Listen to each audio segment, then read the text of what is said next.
my channel Hema Hangama and welcome to Bigg Boss 8 and promo analysis of episode number 20. 1-2 promos గురించి discuss చేసేసుకుందాం. ఇప్పుడే promo చూడడం అయితే జరిగింది. ఫస్ట్ అయితే సెకండ్ ప్రోమో గురించి మాట్లాడదాం అనుకున్నా, బట్ యాజ్ యూజువల్ గా ఫస్ట్ అండ్ సెకండ్ ప్రోమో గురించి మాట్లాడుకుందాం. ఫస్ట్ ప్రోమోలో చూసుకుంటే జరిగినటువంటి ఎగ్ టాస్క్ గురించి అండ్ అక్కడ జరిగినటువంటి సోనియా చేసినటువంటి కన్వర్జేషన్ గురించి యష్మి అండ్ నబిల్ వాళ్ళు మాట్లాడుకోవడం జరిగింది. ప్రేరణ ప్రతి దాని గురించి చెప్పడం అండ్ దానికి సంబంధించి అభయ్ నవీన్ కూడా ఇలా జరిగింది అలా జరిగింది అని చెప్పడం, ఇవన్నీ మనకు చూపించారు. యష్మి చెప్తున్న పాయింట్ ఏంటి అంటే, అరే నువ్వు ఒకరిని కేర్ చేస్తున్నప్పుడు, నువ్వు ఒకరి గురించి ఇది చేస్తున్నప్పుడు నువ్వేం చేయాలంటే వాళ్ళని రెచ్చగొట్టకుండా తగ్గమని చెప్పాలి.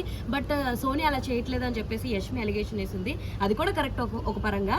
అండ్ ఆ తర్వాత మనకి ప్రోమోలో మన మణికంఠ ఎవరైతే ఉన్నాడో సో నిఖిల్తో మాట్లాడటం జరుగుతుంది అనమాట. నిఖిల్లో నువ్వు ఏదైతే చేసావో నేను తీసుకోలేకపోయాను, this is not you, game ప్రెషర్లో పడిపోయి నువ్వు ఇలా చేస్తున్నావు, ఐ కాంట్ టేక్ ఇట్, నువ్వు మాట్లాడుకు, నేను మాట్లాడితే నువ్వు విను, లేదా నువ్వు మాట్లాడు అని చెప్పేసి అని అంటాడు. నేను మళ్ళీ చెప్పలేను అంటాడు. అక్కడ ఒక చిన్న ఎమోషనల్ ట్రాక్ వేశారు. వాళ్ళిద్దరు ఫ్రెండ్షిప్ అన్నది మాత్రం చాలా బాగా అనిపించింది. And coming to second promo గురించి మనం మాట్లాడుకుంటే కనుక, సో స్టార్టింగే నిఖిల్ అండ్ సోనియా మధ్యన ఫైటింగ్ అన్నది మనకి చూపిస్తూ ఉంటారనమాట. ఏదో డిస్కషన్లో అందరు తిన్నాక నన్ను అడుగుతున్నావు అది ఇది అని చెప్పేసి అంటది. ఈ సోనియాయే అభయం తిడుతుంది, ఈ సోనియా తనకి ప్రాబ్లం వస్తే వెళ్ళి అభయ్తో కూర్చొని మాట్లాడుతుంది, ఈ సోనియా అన్ని పెడుతుంది. అంటే it's like Sonia is mentally fixing that తనే రూల్ చేస్తుంది అన్ని అని చెప్పి తను ఫిక్స్ అవుతుంది అనమాట. అన్ని నేను చెప్పినట్టే జరగాలి, అన్ని నాకైనట్టే జరగాలి అని చెప్పేసి. సో అందరూ సోఫా దగ్గర కూర్చున్నప్పుడు రెడ్ ఎగ్ ఎవరి దగ్గర ఉందో, ఎవరి దగ్గర అయితే ఉంటుందో వాళ్ళే కంటెండర్ అవుతారని అంటే, సో అప్పుడు దాకా లేదు, అప్పుడు దాకా గొడవ పడింది, వెళ్ళి సారీరా ఇందాకన్న దానికి అని చెప్పి వెంటనే చెప్పింది. ఎందుకు ఎగ్ కోసమా? అన్ని ఇంత తూచాట్లు ఆడేవు, నువ్వు ఆట ఆడేవు, బాగా ఆడలేదని నేను అనట్లేదు. నీకన్నా బాగా ఆడిన వాళ్ళు విష్ణుప్రియ అండ్ మన ఎవరు ఆమె పేరు గుర్తురాట్లేదు సడన్ గా. సో విష్ణుప్రియ అండ్ ఏమంటారు రింగుల చుట్టూ ఉంది కదా సీత. సో వీళ్ళిద్దరూ చాలా చాలా బాగా ఆడారు ఆట. ప్రేరణతోటి గొడవ అయ్యింది, ప్రేరణతోటి దెబ్బలాడారు, ఎన్నో చేశారు, గీర్చుకున్నారు. సోనియా జస్ట్ మాటలతో యుద్ధం చేసిందంటే అంతకు మించి ఏం చేయలేదు.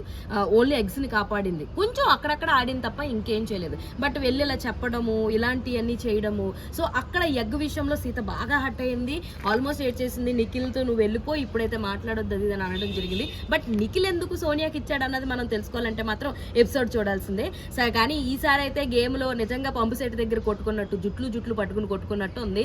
ఆడేది తక్కువ, గొడవ పడేది ఎక్కువ, వీళ్ళకేళ్ళ ఇష్టం వచ్చిన రూల్స్ ఇష్టం వచ్చినట్టు బిహేవ్ చేస్తారు. ఇంకా ఫస్ట్ ప్రోమోలో ఏంటంటే బిగ్ బాస్కి చిరాకు వచ్చేసి, మీకు మీరే బిగ్ బాస్ అనుకుంటే కనుక ఇప్పుడే గేట్లు ఓపెన్ చేస్తున్నాం వెళ్ళిపోండి అంటే, పచ్చిగా చెప్పాలంటే దొబ్బేయండి మీరు, నా గేమ్ నా రూల్స్ అన్నట్టు బిగ్ బాస్ చెప్పాడు అనమాట. ఇది జస్ట్ ఊరికే శాంపుల్, ఏదో భయపెడుతున్నాం మేము అని ఆడియన్స్కి తెలియడం కోసం చేస్తున్నటువంటి తొక్కలో స్ట్రాటజీ. మాకు కూడా అర్థమైంది. ఇక్కడ పంపించిందే పనికి వాళ్ళ కంటెస్టెంట్ని, వాళ్ళ నుంచి ఏం ఎంటర్టైన్మెంట్ కోరుకుంటాం, వాళ్ళు కొట్టుకుని చేస్తమే సరిపోతుంది.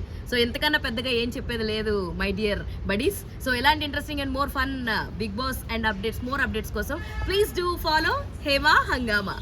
అరే చెప్పురా అరే అదేరా ఇందాక చెప్పమని చెప్పే కదా. ఏది ఇంకమ్మా ఫ్రెండ్స్ సబ్స్క్రైబ్ చేసుకోండి ఫ్రెండ్స్ కదా, మీరు కూడా సబ్స్క్రైబ్ చేసుకోండి. లేకపోతే తెలుసుగా